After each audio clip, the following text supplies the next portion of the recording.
Assalamu alaikum. South Asian School, first digital school in Chattogram. Online drawing ক্লাসে তোমাদেরকে স্বাগত। প্রিয় শিক্ষার্থীরা, আশা করি আল্লাহর অশেষ রহমতে তোমরা সবাই আলহামদুলিল্লাহ ভালো আছো। আজকে তোমাদের ড্রয়িং ক্লাসে আমি মোহাম্মদ শহীদুল হক চৌধুরী, সহকারী শিক্ষক, South Asian School, Chittagong. Lecture number 3, 14 October 2020। পাঠ পরিচিতি। চতুর্থ শ্রেণী, বিষয় ড্রয়িং। আজকে আমরা শিখব প্রশ্নোত্তর 5, 6 ও দৃশ্য বিজয় দিবস অঙ্কন। প্রিয় শিক্ষার্থীরা, আজকে আমরা দৃশ্য করব। ভালোভাবে মনোযোগ সহকারে তোমরা আজকে একটু ভালোভাবে চেষ্টা করতে হবে, না হয় কিন্তু আমাদের কাজ কিন্তু হবে না। অর্থাৎ দৃশ্য করতে গেলে অনেকগুলি কাজ করতে হয়। আশা করি সবাই ভিডিও থেকে সাপোর্ট নিয়ে তোমরা সুন্দর করে বুঝে শুনে অঙ্কন করবে। প্রিয় শিক্ষার্থীরা, যদি কোনো বুঝতে সমস্যা হয় তাহলে অবশ্যই আমাকে জানাবে। শিক্ষার্থীরা, প্রথমে আমরা প্রশ্নোত্তর 5 ও 6 শিখব। প্রশ্নোত্তর শেখা শেষে তোমরা আমাকে ভয়েস রেকর্ডারের মাধ্যমে প্রশ্নগুলির উত্তর বলে শোনাবে। সবার বলা শেষ হলে তোমরা সবাই একসাথে বিজয় দিবসের ছবি ইমেজ দেখে সুন্দর করে ড্রয়িং করা শুরু করবে। আশা করি সবাই বুঝতে পেরেছো। তাহলে আমরা প্রশ্নোত্তরগুলি একটু দেখে নিই। শীতের প্রশ্নোত্তর। 5 নাম্বার প্রশ্ন, টেরাকোটা কি? উত্তর, পোড়ামাটির ফলককে টেরাকোটা বলা হয়। প্রিয় শিক্ষার্থীরা, আশা করি সবাই টেরাকোটা অর্থাৎ মাটির ফলক চিত্র তোমরা চিনো। আমি তোমাদেরকে আরেকটু সহজভাবে চেনানোর চেষ্টা করি। তোমরা যারা ইতিমধ্যে অথবা অতীতে জামাল খান খাস্তগির স্কুলের মোড়ে গিয়েছো, তোমরা স্কুলের দেয়ালের সামনে দেখবে পোড়ামাটির ফলক চিত্র অর্থাৎ মুক্তিযুদ্ধের বিভিন্ন ধরনের ছবি অঙ্কন করা আছে। এগুলি মূলত মাটি দিয়ে তৈরি করা হয়েছে এবং সেগুলিকে আগুনে পুড়িয়ে মাটির অর্থাৎ পোড়ামাটির ফলক চিত্রে পরিণত করছে, আর ওইগুলিকে টেরাকোটা বলা হয়। আশা করি তোমরা এখন চিনতে পেরেছো। 6 নাম্বার প্রশ্ন, নিখুঁতভাবে ছবি আঁকার জন্য কি প্রয়োজন? উত্তর, নিখুঁতভাবে ছবি আঁকার জন্য সঠিক নিয়ম কানুন অনুসরণ করা প্রয়োজন। অর্থাৎ একটি সুন্দর ছবি আঁকতে গেলে আমাদেরকে নিয়ম মেনে আঁকতে হবে। যেমন আজকের ছবিতে তোমরা দেখতে পাবে একটি স্মৃতিসৌধ আছে, পাশে 2টি ছেলে মেয়ে দাঁড়িয়ে আছে। এখন যদি স্মৃতিসৌধের উচ্চতা চেয়ে যদি বাচ্চাদের উচ্চতা যদি বেশি হয়ে যায় তাহলে কিন্তু সেটা দেখতে সুন্দর দেখাবে না। অর্থাৎ তুলনামূলকভাবে কোনটির উচ্চতা বেশি হবে এবং কোনটির উচ্চতা কম হবে সেটাকেই আমরা নিয়ম কানুন বলতে পারি। আর এই নিয়ম কানুনকে সঠিকভাবে মূল্যায়ন করে যখন তুমি কোনো ছবি আঁকবে তখন সেই ছবিটি হবে খুবই নিখুঁত এবং খুবই সুন্দর। আশা করি শিক্ষার্থীরা তোমরা প্রশ্ন দুটির উত্তর বুঝতে পেরেছো। তাহলে তোমরা 2টি প্রশ্ন প্রথমে মুখস্থ করে নেবে। প্রিয় শিক্ষার্থীরা, এখন আমরা বিজয় দিবসের ইমেজগুলি দেখব ধাপে ধাপে। দেখা শেষ হলে তারপর ডায়েরিটা লিখে তোমরা প্রশ্ন উত্তরগুলি প্রথমে মুখস্থ করে নেবে।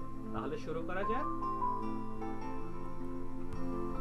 বিজয় দিবস অঙ্কনের ধাপ 1। তোমরা প্রথম ধাপে দেখতে পাচ্ছ পরিপূর্ণ ড্রয়িং করা একটি ছবি। এখানে কোনটা কি আশা করি বুঝতে পেরেছো। স্মৃতিসৌধের পেছনে যেটা বৃত্তাকারের মতো আছে সেটা কি বলতো, সেটাকে কি বুঝিয়েছি? হ্যাঁ, ঠিক ধরেছো, সেটা হচ্ছে সূর্য। হ্যাঁ, আর পেছনে পাহাড়ের মতো যেগুলি দেখতে পাচ্ছ সেটা হচ্ছে পেছনের একটি গ্রামকে বোঝানো হয়েছে, অথবা তোমার পাহাড়ের মতো করে দিয়ে বোঝাতে পারো। আর এখানে একটি ছেলে এবং একটি মেয়ে, তোমরা তোমাদের ইচ্ছে মতো, তোমাদের খুশি মতো তোমরা আঁকতে পারো। তাহলে বুঝতে পেরেছো তোমরা কিভাবে আঁকবে। আর স্মৃতিসৌধ অবশ্যই ডান পাশে করে আঁকবে, মাঝখানে আঁকবে না। এরপর আমরা দেখব দ্বিতীয় ধাপ।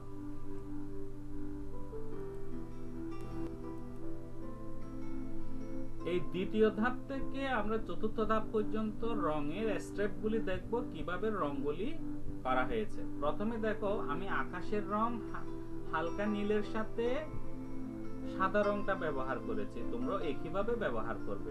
এরপর সবুজ দেখিয়েছি, তোমরা এখানে হালকা সবুজ এবং গাঢ় সবুজ ব্যবহার করতে পারবে, অর্থাৎ নিচের দিকে গাঢ় সবুজ, উপরের দিকে হালকা সবুজ ব্যবহার করবে। আমি কিন্তু একটি ফ্ল্যাট কালার দেখিয়েছি, বুঝতে পেরেছো? যেন তোমরা সবাই ভালোভাবে সুন্দর করে আঁকতে পারো। এরপর আমরা দেখব তৃতীয় ধাপ।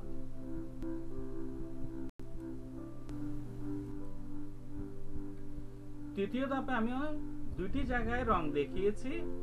প্রথমটিতে যেখানে দেখিয়েছি সেটা দ্বিতীয়টিতে আছে, অর্থাৎ তৃতীয় ধাপে এবং দ্বিতীয় ধাপে দুটিতে রং দেখানো হয়েছে, অর্থাৎ পেছনের সূর্যের রংটা দেখানো হয়েছে। এরপর আমরা চতুর্থ ধাপ দেখব।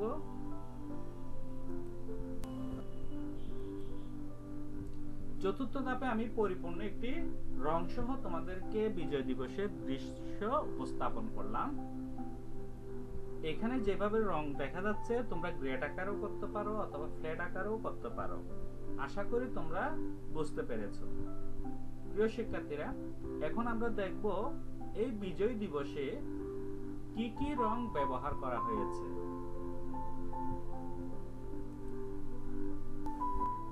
অর্থাৎ বিজয় দিবস অঙ্কনে প্রয়োজনীয় রং। রেড কালার অর্থাৎ লাল রং ব্যবহার করা হয়েছে, গ্রিন কালার, সবুজ কালার ব্যবহার করা হয়েছে। তোমরা সবুজের মধ্যে হালকা সবুজ, গাঢ় সবুজ এগুলি ব্যবহার করতে পারো। এরপর অরেঞ্জ কালার, অরেঞ্জের মধ্যে ডিপ কালার আছে এবং লাইট কালার আছে, অর্থাৎ হালকা এবং গাঢ়। এরপর আমরা ব্যবহার করেছি সাদা রং, তারপর ব্যবহার করেছি ব্ল্যাক কালার।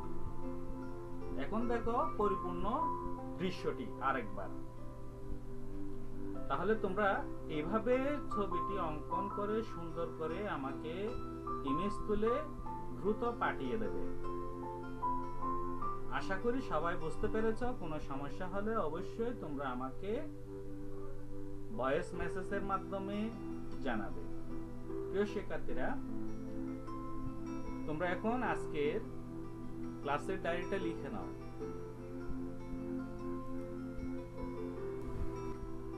ডায়েরি লিখো, ড্র প্রশ্নোত্তর 5-6 শিখবে এবং দৃশ্য বিজয় দিবস SW করবে।